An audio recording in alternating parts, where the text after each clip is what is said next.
Hey everyone, welcome back. It's been a minute. Hope you enjoyed the holidays. I wanted to do a quick video because I saw some comments since I've been posting and wanted to see if I could give a good answer for one in particular. For the adaptive cruise control kind of little quick tip video, had a comment asking, my 2LT doesn't have adaptive cruise that I'm aware of, and that it was an extra option for the feature, but can I add it to the car still? And I have double checked and wanted to give a clear answer for anyone that might be curious. If you end up buying a lower tier version of the car and you do have the option to add those features, if you want them at any point in the future, you're going to want to do that option when you buy the car, because as far as Chevy is stating, this feature cannot be retrofitted. I believe it's primarily because of how the camera system works and because it actually is embedded into the car the way it is and calibrated just right to work for adaptive cruise in particular. It's something that you'll want to do immediately when you're buying the car if you're ever going to use it, because it is indeed not something that can be retrofitted.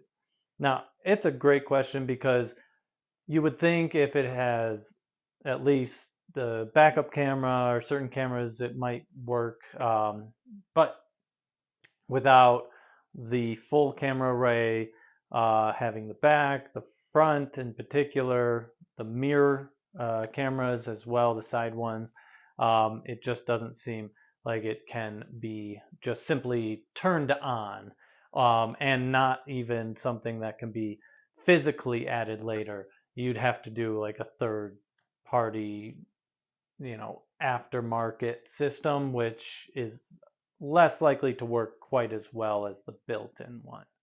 I know I use it absolutely every time I drive the car. I think it's something, if you are already on the fence about, I would lean towards getting it. I think it's worth it for the additional cost because the car is already so cheap as it is compared to so many other electric vehicles right now. And especially if you're able to find one with adaptive cruise already, most of them used are already in that lower $20,000 range and below for reasonable mileage and for a relatively newer car. Of course, if you're doing that and going the used route, make sure it's had that battery pack upgrade or replacement from when they did have battery issues at around the 2020, 2021 mark. Don't quote me on that, but make sure that's been done or it has the newer pack already that doesn't have to be worried about. Other than that, I think if you can spring for it, absolutely do it. If you're trying to stick in those the 1LT or the 2LT models and to save that money.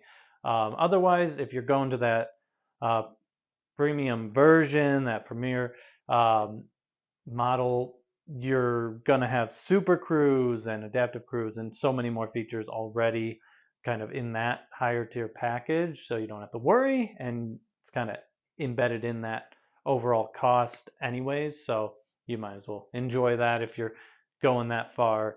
I think Super Cruise is worth it on top of Adaptive Cruise, especially if you're driving on the highway more often. If you're really doing around the town, city driving, way less uh, highway driving, Super Cruise is overkill. You're not going to benefit from it, not going on the highway as much. So at least if you can do the adaptive cruise and enjoy that with your normal driving, you'll definitely be thankful you got it.